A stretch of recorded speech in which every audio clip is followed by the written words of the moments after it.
നാരായണ നാരായണ ജയ ജയ ഗോവിന്ദ ഹരേ.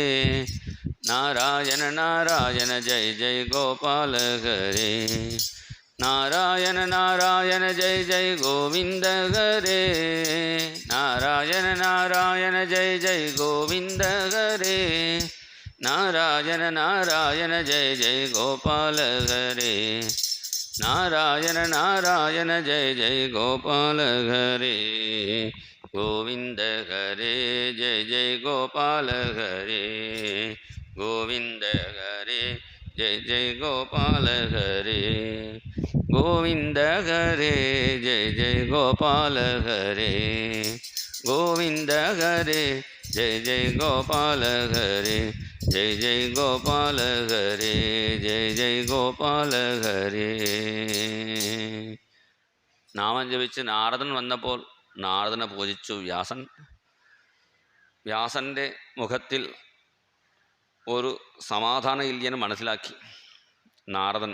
അപ്പോൾ ചോദിച്ചു, നിങ്ങൾക്ക് ശരീരത്തിൽ എന്തെങ്കിലും അസുഖമുണ്ടോ, അല്ലെങ്കിൽ മനസ്സിൽ എന്തെങ്കിലും അസുഖമാണോ? ശാരീര ആത്മാ മാനസയേവവാ. അപ്പോൾ വ്യാസൻ പറഞ്ഞു, എനിക്ക് ഒരു പൂർണ്ണത ഒന്നും കിട്ടുന്നില്ല. ഞാൻ ജനിച്ചത് സഫലമായി. ഇങ്ങനെ തോന്നണമെങ്കിൽ ഭാഗവതം കേട്ടവർക്കേ തോന്നുള്ളൂ.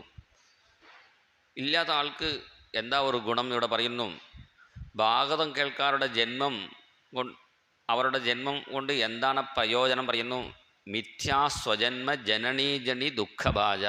പ്രസവിക്കുമ്പോൾ അമ്മയ്ക്ക് ഒരു ദുഃഖം കൊടുത്തില്ലേ, പ്രസവ വേദന, അതുമാത്രമേ അയാളെ കൊണ്ട് ഒരു ഗുണം കിട്ടി, വേറെ ഒരു ഗുണവും ഇല്ല. അമ്മ പ്രസവിക്കുമ്പോൾ ഉണ്ടായ ആ ദുഃഖത്തിന് ഒരു പരിഹാരം നമുക്ക് ഉണ്ടാക്കണമെങ്കിൽ നമ്മൾ ഭാഗവതം കേട്ടാൽ ആ പിതൃക്കൾക്ക്, അച്ഛനമ്മമാർക്ക് സന്തോഷം ഉണ്ടാവും. അതാണ് ഇവിടെ വ്യാസൻ പറയുന്നത്. എനിക്ക് ഒരു മനസ്സമാധാനം ഇല്ലേന്ന് പറഞ്ഞപ്പോൾ, മനസ്സമാധാനം ഉണ്ടാവണമെങ്കിൽ ഭഗവാന്റെ കഥകളെ പാടൂ.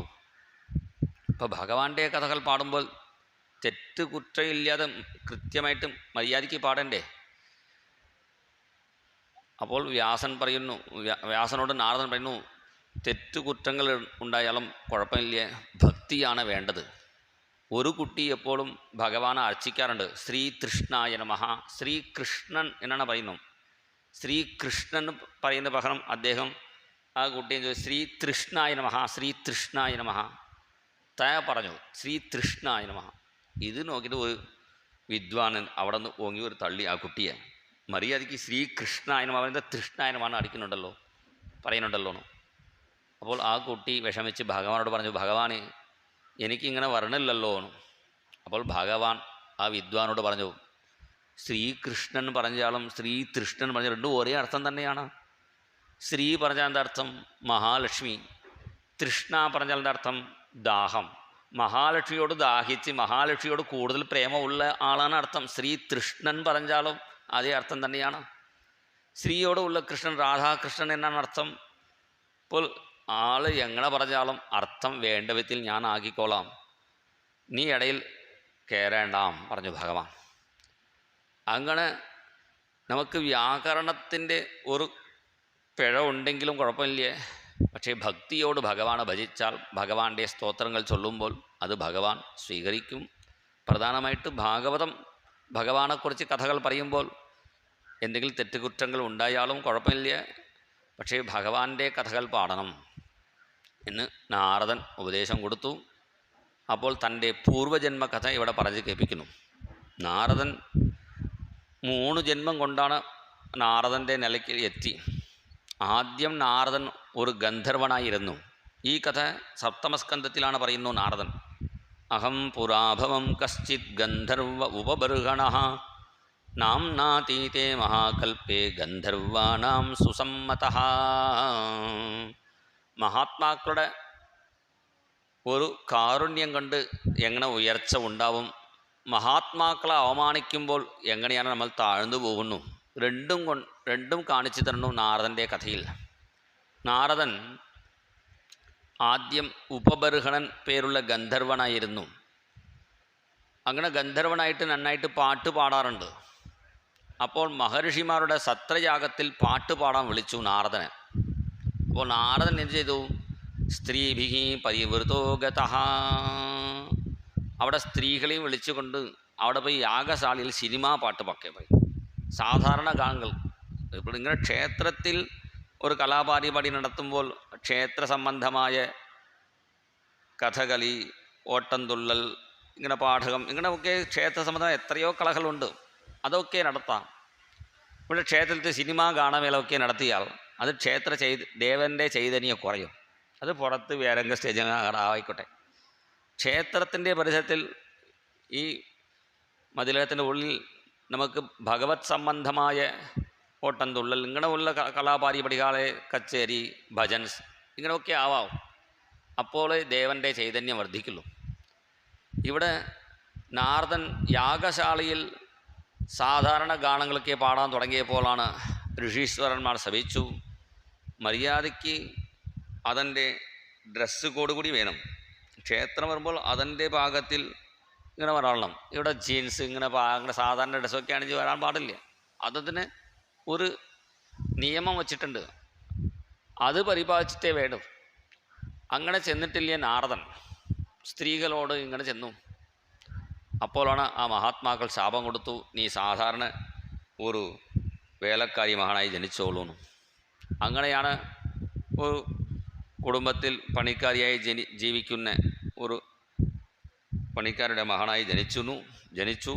എന്നാൽ എന്തൊരു അത്ഭുതം, ഇദ്ദേഹം ജനിച്ചപ്പോൾ തന്നെ മഴ പെയ്തു, മഴയില്ലാത്ത സമയത്ത്. അതുകൊണ്ടാണ് നാരദൻ പേര് വരാൻ കാരണം. നാരം പറഞ്ഞാൽ വെള്ളം എന്നാണ് പേര്. മഴയില്ലാതെ വിഷമിച്ചിരിക്കുന്ന ആ കാലഘട്ടത്ത് നാരദൻ ജനിച്ചപ്പോൾ മഴ പെയ്തു. അപ്പോൾ നാരം ദദാതീതി നാരദ, അതുകൊണ്ടാണ് നാരദൻ എന്ന പേര് വന്നു. കുട്ടിക്ക് 5 വയസ്സായപ്പോൾ ആ നാട്ടിൽ ചില മഹാത്മാക്കൾ എത്തിച്ചേർന്നു. ആ മഹാത്മാക്കൾക്ക് കൈങ്കര്യം ചെയ്യാൻ വേണ്ടി നാരദൻ്റെ അമ്മ സ്വന്തം മകനെയും വിളിച്ചുകൊണ്ട് അവിടെ ചെന്നു.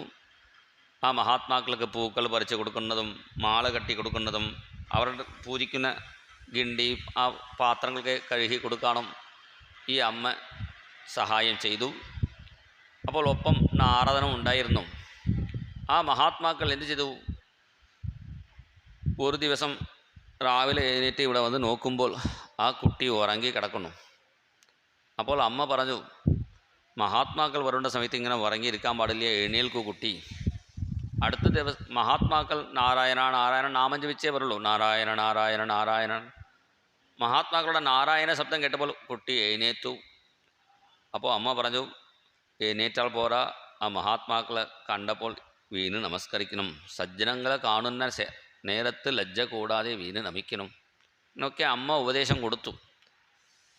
അതേ പ്രകാരം ഈ കുട്ടി ആ മഹാത്മാക്കളെ വീണ് നമസ്കരിക്കുന്നു. ഇത് കണ്ടപ്പോൾ മഹാത്മാക്കൾക്ക് ഒരു സന്തോഷം തോന്നി. എന്തു ചെയ്തു, ഉച്ഛിഷ്ടലേപാൻ അനുമോദിതോ ദ്വിജൈഹി, അവർ ഭക്ഷണം കഴിച്ച പ്രസാദമായ ഭക്ഷണം കൊടുത്തു. വെറുതെ ചോറ് ഉണ്ടാക്കി കഴിച്ചാൽ അതിൻ്റെ പേരാണ് ചോറ്. അത് ഭഗവാൻക്ക് നേദിച്ച ശേഷം കഴിച്ചാൽ അത് പ്രസാദമായി മാറുന്നു. പ്രസാദം ഭക്തന്മാർക്ക് വിളമ്പിയ ശേഷം അവസാനം കഴിക്കുമ്പോൾ അത് മഹാപ്രസാദമായി മാറും.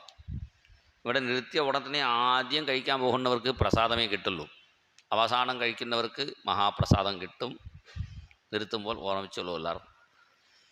അങ്ങനെ മഹാപ്രസാദമായിട്ട് ഈ കുട്ടിക്ക് കിട്ടി. ആ മഹാത്മാക്കളുടെ പ്രസാദമായ ഉച്ഛിഷ്ടം കഴിക്കുമ്പോൾ എന്താണ് ഗുണം? അത് തമിഴ്നാട്ടിൽ ഒരു മഹാത്മാ ഉണ്ടായിരുന്നു, ബോധേന്ദ്രസ്വാമികൾ, ഭഗവന്നാമ ബോധേന്ദ്രസ്വാമികൾ. അദ്ദേഹം ഒരു വീട്ടിൽ ഭിക്ഷയ്ക്ക് ചെന്നു. അവിടെ ആ വീട്ടിലിരിക്കുന്ന കുട്ടി സംസാരിക്കാൻ വയ്യാത്ത കുട്ടിയായിരുന്നു. ഇദ്ദേഹം ഭക്ഷണം കഴിക്കുമ്പോൾ ആ കുട്ടി എനിക്ക് വേണമെന്ന് കൈ കൊണ്ടിങ്ങനെ കാണിക്കുന്നു, എനിക്ക് വേണം. അത് കണ്ടപ്പോൾ ആ മഹാത്മാക്കൾ സങ്കടമുണ്ടായി, ഈ കുട്ടിക്ക് നാമം ജപിക്കാൻ പറ്റില്ലല്ലോ എന്ന്. പിന്നെ അദ്ദേഹം എഴുന്നേറ്റ് പോയ ശേഷം ആ കുട്ടി ആ മഹാത്മാവിൻ്റെ ഇലയിൽ നിന്നും കുറച്ച് പ്രസാദം എടുത്ത് കഴിച്ചപ്പോൾ എന്തായി, സംസാരിക്കാൻ വയ്യാത്ത കുട്ടി സംസാരിക്കാൻ തുടങ്ങി, രാമ രാമ രാമ രാമ നാമം ജപിക്കാൻ തുടങ്ങി.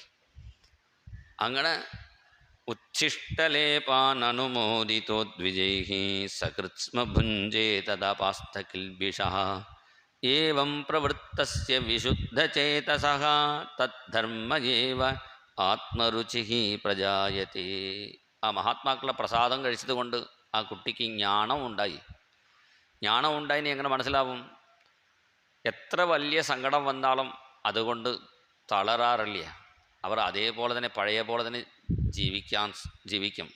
ഇപ്പോഴൊക്കെ കുട്ടികൾക്ക് ഒരു ചെറിയ ദുഃഖം വന്നാൽ പോലും അവർ ഉടനെ ആത്മഹത്യ ചെയ്യാൻ പുറപ്പെടുന്നു. മാർക്ക് 1 കമ്മിയായി, ഞാൻ ആത്മഹത്യക്ക് പോവാം. അത് പോയിട്ട് എന്താ കാര്യം? ഒരു പ്രയോജനം ഇല്ല.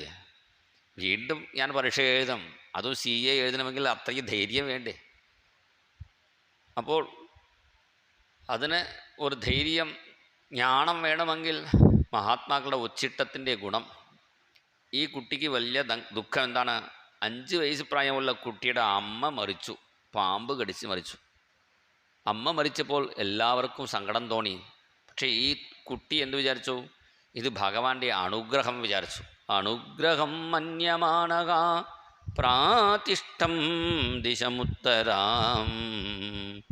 ഇത് ഭഗവാന്റെ അനുഗ്രഹമാണെന്ന് വിചാരിച്ച് ആ കുട്ടി പിന്നെ ആ മഹാത്മാക്കൾ പോയ വഴിയിൽ തന്നെ ഇങ്ങനെ വടക്കോട്ട് ചെന്നു. അവിടെ ഒരു കാട്ടിൽ ഒരു കുളം, ആ കുളത്തിൽ ആദ്യം കുളിച്ചു, പിന്നെ ആ കുളത്തിൻ്റെ വെള്ളം കുടിച്ചു.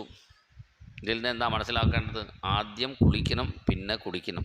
നമ്മളൊക്കെ അങ്ങനെയില്ല. രാവിലെ എന്നിട്ട് ആദ്യം ചായ കുടിക്കും, പിന്നെ കുളിക്കും. ഇവിടെ പറയുന്നു സ്നാത്വാ പീത്വാ ഹൃദയ നദ്യാഹ. ഒരു വെള്ളം കുടിച്ചാൽ പോലും കുളിച്ച ശേഷമേ കുടിക്കാവൂ. സ്നാത്വാ പീത്വാ ഹൃദയ നദ്യാഹ ഉപസ്പൃഷ്ടോ ഗതശ്രമഃ. അവിടെ കുളിച്ച് ആ കുളത്തിൻ്റെ വെള്ളം തന്നെ കുടിച്ച് അവിടെ ധ്യാനം ചെയ്യാൻ വേണ്ടി ഇരുന്നു. അങ്ങനെ ധ്യാനം ചെയ്യുന്ന സമയത്ത് ഭഗവാന്റെ ദിവ്യ ദർശനം കിട്ടി. ധ്യായതഃ ചരണാംഭോജം ഭാവനിർജിത ചേതസാ ഔത്കണ്ഠ്യാശ്രുകടാക്ഷസ്യ ഹൃദ്യാസീന്മേ ശനൈർഹരിഃ. ഭഗവാൻ ചതുർഭുജ ശംഖചക്ര ഗദാപത്മധാരിയായിട്ട് ദർശനം കൊടുക്കുന്നു. ആ ഭഗവാന്റെ ദിവ്യരൂപം ആസ്വദിച്ച് കാണുന്ന സമയത്താണ് പെട്ടെന്ന് ഭഗവാൻ മറഞ്ഞുപോയപ്പോൾ വീണ്ടും ധ്യാനിക്കാൻ പുറപ്പെട്ടു. വീണ്ടും ധ്യാനം കിട്ടുന്നില്ല. അപ്പോഴാണ് ഭഗവാൻ പറയുന്നു, ഹന്താസ്മിൻ ജന്മണി ഭവാൻ. ഈ ജന്മത്തിൽ നിനക്ക് ദർശനം ഇല്ല. എന്താ കാരണം? നിനക്ക് എന്നെ കാണാനുള്ള യോഗ്യത ഇല്ല. ഇപ്പോൾ ദർശനം കൊടുത്തതിൻ്റെ കാരണം അത് സത്സേവയാ. ഒരു 4 മാസം സജ്ജനങ്ങൾക്ക് നീ സഹായിച്ചല്ലേ. അവർക്ക് പാത്രം കഴുകി കൊടുത്തു, അവർക്ക് മാല കെട്ടി കൊടുത്തു, അവരുടെ മുണ്ട് അലക്കി കൊടുത്തു. ഇങ്ങനെ മഹാത്മാക്കളെ നമ്മൾ ശുശ്രൂഷിക്കുമ്പോൾ ഭഗവാന്റെ അനുഗ്രഹം പെട്ടെന്ന് ഉണ്ടാവും. പണ്ഡരീപുരം എന്ന ഒരു ക്ഷേത്രം മഹാരാഷ്ട്രത്തിലുണ്ട്, പൂനെയുടെ അടുത്ത്. അവിടെ വിഠ്ഠലൻ എന്ന പേരിലാണ് ഭഗവാൻ കൃഷ്ണൻ പ്രകാശിക്കുന്നു.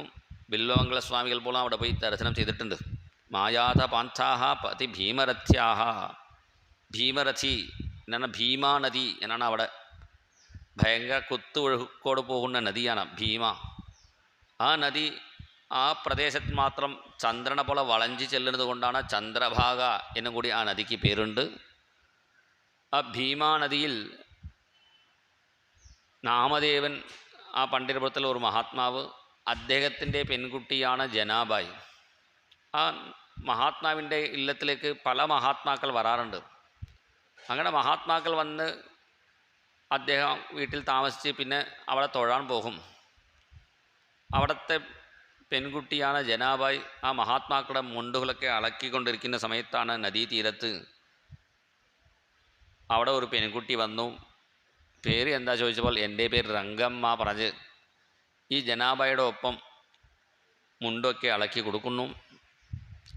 കൊടുക്കുന്ന സമയത്താണ് പെട്ടെന്ന് അവിടെ നാമദേവ മഹാരാജ്, അദ്ദേഹമാണ് ഭഗവാൻ നേരിട്ട് കണ്ട മഹാത്മാവാണ്. അദ്ദേഹം അവിടെ എത്തിച്ചേർന്നു. എത്തിയപ്പോൾ തന്നെ അദ്ദേഹത്തിന് തോന്നി, ഇവിടെ നല്ല ഭഗവാന്റെ മണം ഉണ്ടാവുന്നുണ്ടല്ലോ, ഇവിടെ ആരെങ്കിലും വന്നിട്ടുണ്ടോ? ഇല്ല, രംഗമ്മ എന്ന് പേരുള്ള പെൺകുട്ടി ഇവിടെ വന്നു സഹായിക്കാൻ. രംഗമ്മാവാണോ? അവിടുത്തെ ഭഗവാന്റെ പേരാണ് രംഗൻ, പാണ്ഡുരംഗൻ എന്ന് പേര്. അപ്പോൾ അദ്ദേഹത്തിന് മനസ്സിലായി, രംഗമ്മ മാജി രംഗമ്മ, രംഗമ്മ മാജി രംഗമ്മ അങ്ങനെ പാട്ട് പാടി അദ്ദേഹം ആ പെൺകുട്ടിയുടെ രൂപത്തിൽ സഹായിക്കാൻ നിൻ്റെ അടുത്ത് വന്നത് ആ സാക്ഷാത് ഭഗവാൻ തന്നെയാണ്. എന്താ കാരണം? സജ്ജനങ്ങൾക്ക് മുണ്ട് അളക്കി കൊടുക്കുമ്പോൾ സഹായിക്കാൻ ഭഗവാൻ എത്തിച്ചേർന്നു. ഇങ്ങനെ സജ്ജനങ്ങൾക്ക് സഹായിക്കുന്നവരെ ഭഗവാൻ വേഗം അനുഗ്രഹിക്കും. സത്സേവയാ ദീർഘയാ തേ ജാതാം. അതുകൊണ്ട് എന്താണ്? ജാതാമയി ദൃഢാമതി. സത്സംഗം കൊണ്ട് ഭഗവാനോടത്തിൽ കൂടുതൽ ഭക്തി ഉണ്ടാവും. അതുകൊണ്ട് അടുത്ത ജന്മത്തിൽ വേഗം എന്നെ ദർശിക്കാനുള്ള ഒരു യോഗ്യത ഉണ്ടാവും എന്ന് പറഞ്ഞ് ഭഗവാൻ മറഞ്ഞു. പിന്നെ ആ ജന്മം മുഴുവനും ഭഗവാന്റെ നാമങ്ങൾ ജപിച്ച് നടന്നു. അടുത്ത ജന്മത്തിലാണ് നാരദനായിട്ട് ജനിക്കുന്നു, ബ്രഹ്മപുത്രനായിട്ട്. ആദ്യം ഒരു ഗന്ധർവനായിരുന്നു. മഹാത്മാക്കളുടെ ശാപം കൊണ്ട് എന്തായി? ഒരു സാധാരണക്കാരനായി ജനിച്ചു. വീണ്ടും മഹാത്മാക്കളുടെ അനുഗ്രഹം കിട്ടിയപ്പോൾ വീണ്ടും ഉയർന്ന സ്ഥലത്തിൽ ബ്രഹ്മപുത്രനായി ജനിക്കാനിടയായി. അങ്ങനെ ബ്രഹ്മപുത്രനായി ജനിച്ച് ഭഗവാന്റെ അടുത്ത് ചെന്നു. ഭഗവാനെ, നിൻ്റെ കാല് പിടിച്ച് ഞാൻ ഇവിടെ ഇരുന്നോളാം പറഞ്ഞപ്പോഴാണ് ഭഗവാൻ പറഞ്ഞു, എൻ്റെ നാമം ജപിച്ച് നീ പാടിക്കോളൂ, നീ എവിടെ ചെന്നാലും അവിടെ ഞാൻ നിൻ്റെ ഒപ്പം ഉണ്ടാവും എന്ന് പറഞ്ഞ് ഭഗവാൻ ഒരു വീണ കൊടുത്തു. നാഹം വസാമി വൈകുണ്ഠേ ന യോഗി ഹൃദയേരവോ മദ്ഭക്ത യത്ര ഗായന്തി തത്ര തിഷ്ഠാമി നാരദ. ഞാൻ വൈകുണ്ഠത്തിലും താമസിക്കില്ല, യോഗി ഹൃദയത്തിലും സൂര്യമണ്ഡലത്തിലും ഇല്ല. എൻ്റെ ഭക്തന്മാർ എവിടെ ഇരുന്ന് എന്നെ പാടുന്നുവോ അവിടെയാണ് ഞാൻ സ്ഥിതി ചെയ്യുന്നു. അതുകൊണ്ട് എന്നെ പാടി നടന്നോളൂ എന്ന് പറഞ്ഞ് ഭഗവാൻ നാരദനക്ക് വീണ കൊടുത്തു. അങ്ങനെ നാരദൻ വീണയുമായി ഇവിടെ വ്യാസൻ്റെ ആശ്രമത്തിൽ വന്ന് തൻ്റെ കഥ പാടി കേൾപ്പിച്ചു. വീണയും കൂടി കാണിച്ചു കൊടുത്തു.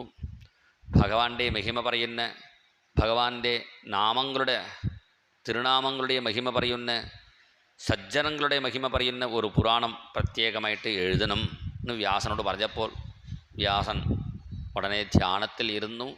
അപ്പോൾ ധ്യാനത്തിൽ ഈ ഭാഗവത കഥ മുഴുവനും അദ്ദേഹത്തിന് നമ്മൾ വീഡിയോ കാണുന്നത് പോലെ അദ്ദേഹം നേരിട്ട് കണ്ടു. അങ്ങനെ സമാധിയിൽ കണ്ട് എഴുതിയത് കൊണ്ടാണ് ഭാഗവതം സമാധി ഭാഷ എന്നാണ് മഹാത്മാക്കൾ പറയുന്നു. വെറും സംസ്കൃതം മാത്രം പഠിച്ചിട്ട് ഭാഗവതം ഒന്നും മനസ്സിലാവില്ല. സംസ്കൃത വലിയ വിദ്വാൻകൾ പോലും എന്താണ് അർത്ഥം നോക്കേണ്ടി വരും. പക്ഷേ ഭക്തിയോട് വായിക്കുമ്പോൾ അത് അർത്ഥം ഭഗവാൻ മനസ്സിലാക്കി തരും. അങ്ങനെ തൻ്റെ സമാധിയിൽ അത് നേരിട്ട് കണ്ട് എഴുതി വ്യാസൻ 18,000 ഗ്രന്ഥമായി. ആ 18,000 ഗ്രന്ഥമായിട്ട് എഴുതിയ ഭാഗവതം തൻ്റെ മഹാനായ ശുകാചാര്യനക്ക് കൊടുക്കണം. അദ്ദേഹമാണ് ഇതിനെ പറ്റിയ ആൾ. വ്യാസനക്ക് പണ്ട് 3 പുത്രന്മാർ ഉണ്ടായിരുന്നു. സത്വഗുണം, രജോ ഗുണം, തമോ ഗുണമായിട്ട്. സത്വഗുണത്തിൻ്റെ പുത്രനായിട്ടാണ് വിതുരൻ ഉണ്ടായി. രജോ ഗുണത്തിൻ്റെ പ്രതീകമായിട്ടാണ് പാണ്ഡു മഹാരാജാവ്. അത് രജോ ഗുണം കാമത്തിനെ, അതുകൊണ്ട് കാമം കൊണ്ട് നശിച്ചു. തമോ ഗുണം ഇരുട്ടാണ്, ധൃതരാഷ്ട്രൻ തമോ ഗുണത്തിൻ്റെ പ്രതീകമാണ്. ഇങ്ങനെ സത്വരജസ്തമോ ഗുണങ്ങളെക്കാൾ നിർഗുണമായ ഒരു ഉണ്ണി ഉണ്ടായാൽ നന്നായി വിചാരിക്കുമ്പോൾ നിർഗുണസ്വരൂപമായിട്ട് ഒരു ഉണ്ണി ഉണ്ടായി. അതാണ് ശുകാചാര്യൻ. ആ ശുകാചാര്യനക്ക് കൊടുക്കണം എന്ന് മനസ്സിൽ വിചാരിക്കുമ്പോഴാണ് ശുകാചാര്യൻ അടുത്തില്ലേ, എവിടെയോ കാട്ടിലേക്ക് പോയി. അപ്പോൾ ബാക്കി ശിഷ്യന്മാരൊക്കെ ഞങ്ങൾക്ക് കാട്ടിൽ മൃഗങ്ങൾ വരുമ്പോൾ പേടിയാവുന്നു, ഒരു മന്ത്രം പറഞ്ഞു തരണേന്ന് പറഞ്ഞപ്പോൾ അദ്ദേഹം ഭഗവാന്റെ രൂപത്തെ വർണ്ണിക്കുന്ന ഒരു ശ്ലോകം പറഞ്ഞു കൊടുത്തു ഭാഗവതത്തിൽ നിന്നും. ബർഹാപീഠം നടവരവപുഃ കർണയോ കർണികാരം ബിഭ്രദ്വാസഃ കനകകപിശം വൈജയന്തീം ച മാലാം രന്ധ്രാൻവേനോരധരസുധയാ പൂരയൻ ഗോപബൃന്ദൈഃ ബൃന്ദാരണ്യം സ്വപദരമണം പ്രാവിശദ്ഗീതകീർത്തി. ഭഗവാൻ വൃന്ദാവനത്തിൽ ഓടക്കുഴൽ ഊതുന്ന സമയത്ത് ദുഷ്ടമൃഗങ്ങൾ പോലും അവിടെ സാധുവായിട്ട് ഭഗവാനെ ആസ്വദിച്ചു കൊണ്ടിരുന്നു എന്ന് പറയുന്ന ഭഗവാന്റെ ആ വേണുഗാനം, ഓടക്കുഴൽ കൃഷ്ണൻ്റെ രൂപം ഇവിടെ കാണുന്നുണ്ടല്ലോ, അതേ രൂപത്തെ വർണ്ണിക്കുന്ന ശ്ലോകം പറഞ്ഞു കൊടുത്തു. ഈ ശ്ലോകം വ്യാസൻ്റെ ശിഷ്യന്മാർക്ക് കാട്ടിൽ ഉറക്ക പാടുന്ന സമയത്ത് ശുകാചാര്യൻ അവിടെ വന്ന് ചോദിച്ചു, ഈ ശ്ലോകം എനിക്ക് ഒന്ന് പറഞ്ഞു കൊടുക്കാമോ ചോദിച്ചപ്പോഴാണ് ശിഷ്യന്മാർക്ക് പറഞ്ഞു, നിങ്ങളുടെ അച്ഛനാണ് ഞങ്ങൾക്ക് ഉപദേശം കൊടുത്തു, അച്ഛൻ്റെ അടുത്ത് ചെന്നോളൂ. അപ്പോൾ ശുകാചാര്യൻ വ്യാസൻ്റെ അടുത്ത് വന്ന് എനിക്ക് ഉപദേശം തരണേ പ്രാർത്ഥിച്ചപ്പോഴാണ് ഈ 18,000 ഗ്രന്ഥം ഉപദേശം കൊടുത്തു. പിന്നെ ശുകാചാര്യൻ പരീക്ഷിത്തിന് ഉപദേശം കൊടുത്തു എന്ന് പറഞ്ഞുകൊണ്ടാണ് ഭാഗവതത്തിൻ്റെ ആദ്യത്തെ പ്രകരണം